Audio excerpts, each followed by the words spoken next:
Hey, what's up, everyone? Happy Tuesday, or whenever you're listening to this podcast. Welcome back to the Life Learners podcast. I wanted to discuss Vacheron Constantin. I think 2022 has been an incredible demonstration of what the brand can do. I've been listening to some podcasts, watching some YouTube videos, and then something that definitely brought it home for me was this really beautiful article by Wei Koh in the latest edition of the Revolution watches, where he actually interviewed the CEO and discussed their success and how they sort of curated their success throughout the last 6 years. It's no secret. Vacheron Constantin is one of my favorite watch companies, so take this with a grain of salt. But I do think there are many people that would say that Vacheron Constantin has stood head and shoulders above many other brands with the innovation, the focus on quality, and the beautiful watches that they've released this year. So, as I mentioned, I was listening to some podcasts and YouTube videos, and in those, throughout that, it was mentioned that Vacheron Constantin had released some of the best watches this year. And I couldn't agree more. And then last week, I was reading the Revolution magazine. It's the International Volume 65, and the U.S. issue for the issue 23 for fall 2022. And there's an article written in this magazine. First off, big shout out to Revolution Watch for what they've produced for autumn 2022. It's a really great magazine with really interesting articles. The cover has this really beautiful Longines high frequency ultra chron, which is kind of a blast from the pasts of Longines, but they have some other articles that are spoken about in this magazine: Measuring the Equation of Time, Daniel Roth, The Inspirational Path of a Pioneer, The Need for Speed, Patek Philippe 5470P, Two Must-Have Green Dial Watches, and The Millennium Movement, Rolex Caliber 4130. Those are some of the other articles that are written, but the one that I wanted to talk about was A Brilliant Leader Shines in Paris. And this was written by Wei Koh, who has an incredible way with words. The sort of synopsis is, learning to say no and prioritizing quality have served Vacheron Constantin well in the past 6 years. We caught up with its astute CEO, Louis Ferla, to find out what lies behind the incredible shift in the brand's fortune. So, when you think about Vacheron Constantin, they obviously compete with brands like Patek Philippe, Audemars Piguet, A. Lange & Söhne, and many others that I apologize that I haven't mentioned. But, they are Holy Trinity sort of material, and so differentiating from those two brands is pretty important. I think when you think about Patek Philippe, you think about the Nautilus, obviously. When you think about Audemars Piguet, you think of the Royal Oak. And I almost feel like Vacheron Constantin has their overseas, right? That's something that they do produce. But I think they compete in many other different areas of watchmaking.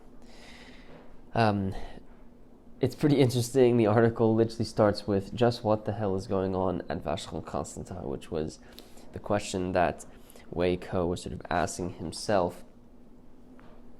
And I think what he really leans on is the idea that the watch company this year has released some exceptional pieces, some truly exceptional pieces.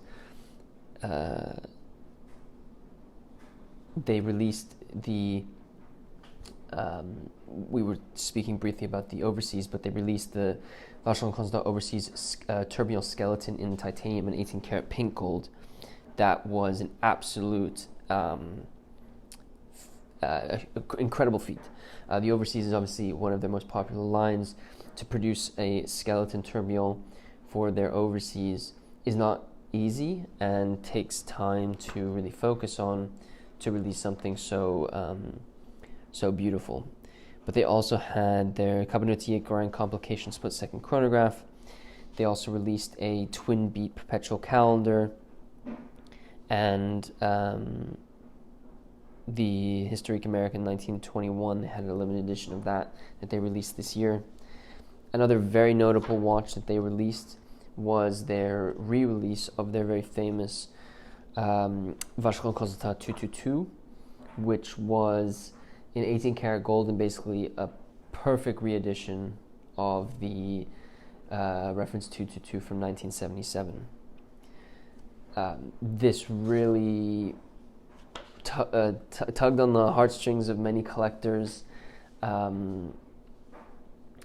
because it was an icon of the era. It embodied the 1970s for Vacheron Constantin. It's one of the most collectible Vacheron Constantins, sports watches, let's say, of that era. I've done an article on their releases this year, so I'll put a link in the show notes to that so you can read about it and watch our video. But another very incredible piece.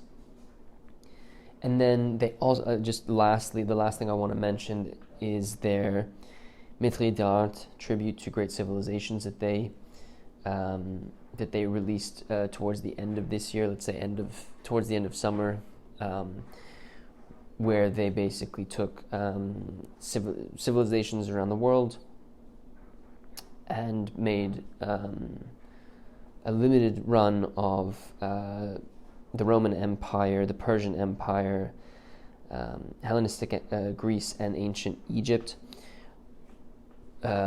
Each of those pieces were limited quantity, I believe 20 each. But I mean, they made a whole event of it. They basically closed the Louvre in France and paid tribute to the release of these watches. So I think I've gone over some of the incredible pieces that they've released. In this article, Wei sort of asks the current CEO, who's been in place for, I believe, 6 years now, Louis Ferla, about how they have had such a great year. And a quote that Louis Ferla said was, "We had to focus on achieving the most important goals first. We had to pick our priorities." And one of the things that he says is sort of his second principle was a qualitative approach, which means that even though they were very selective and they had to do things step by step, when they did something, they wanted to execute it with the most qualitative way possible and at the highest level. And that's been the real principle that they've guided. So the watches that they've released have been very, very specific. They've focused on the quality of the watches and the quality of the releases. And I think the Louvre is a perfect example of releasing a very, very high quality collection of watches and doing it to the highest quality they possibly can. I hate to put numbers to this, but something that he mentioned was, you're not going to be in the black on an event like that. But what you are doing is ensuring that it's going to get the right amount of publicity, people looking at it, people appreciating what it stands for. And they did that with every single one of their watches, the 222, the overseas tourbillon skeleton, and it really does stand out. I think it also, this is my opinion, this isn't sort of from the article, but in my opinion, I think the world of luxury is defined incorrectly sometimes.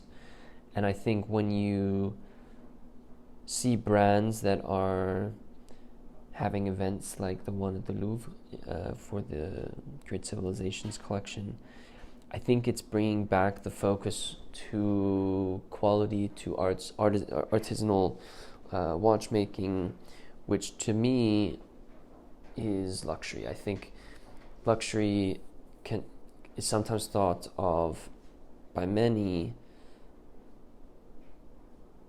as maybe they're not thinking it, but it becomes almost commoditized, where it's luxury is in everything. You can have something that's abundant, and that is what defines luxury. But to me, I actually think it's when you have these small runs like the Maîtrise d'Art tribute to great civilizations, where you have 20 pieces each, you have a really beautiful event to launch it, and you're including sort of you're sort of paying tribute to what has come before. So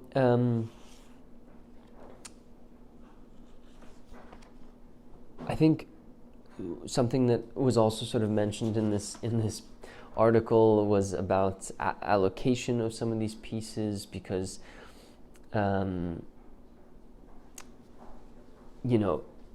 essentially what Vacheron Constantin has to tangle with is, so they have customers or clients who would enjoy buying their newest pieces always, and if you just allocate it to those people, you're not really growing the business. You're relying on a small subset of collectors, right? And so I think there's some interesting topics about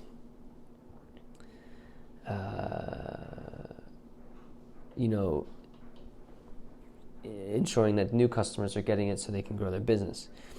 Just to quote the answer here from Louis Ferla, he said, "We want to ensure that everyone has access to Vacheron Constantin. Of course, it's not everything for everybody, but when we have a new offer, it is important to us that part of the allocation goes to existing clients and part of it goes to new clients.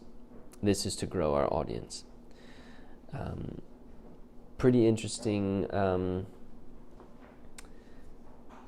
approach, and I think it ensures that, and I think it's the approach for many brands, is to ensure that they're growing while still ensuring that their customers or existing customers they're having their needs met.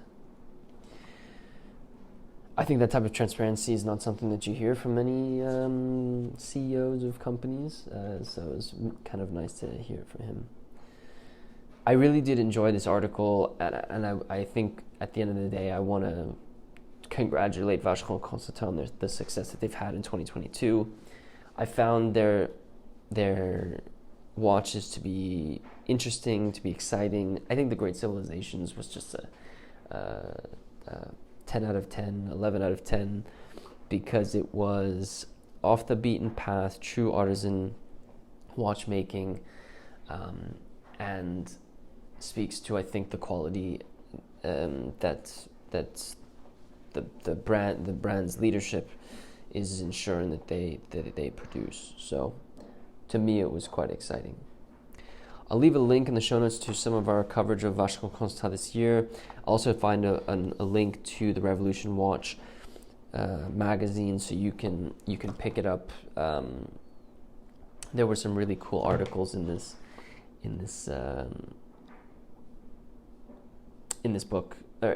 magazine, this edition of the magazine. So I definitely encourage you to check it out. Really wide range of topics, vintage to modern day. So I encourage you to check that out. Be sure to check out our articles and our videos in the show notes if you want to see our coverage of Vacheron Constantin.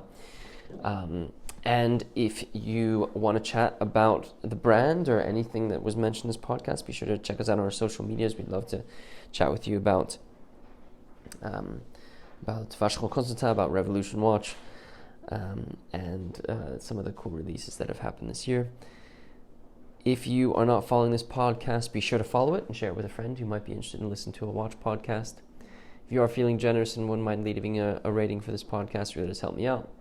With that said, guys, thank you so much for listening to this podcast, and I will see you next week.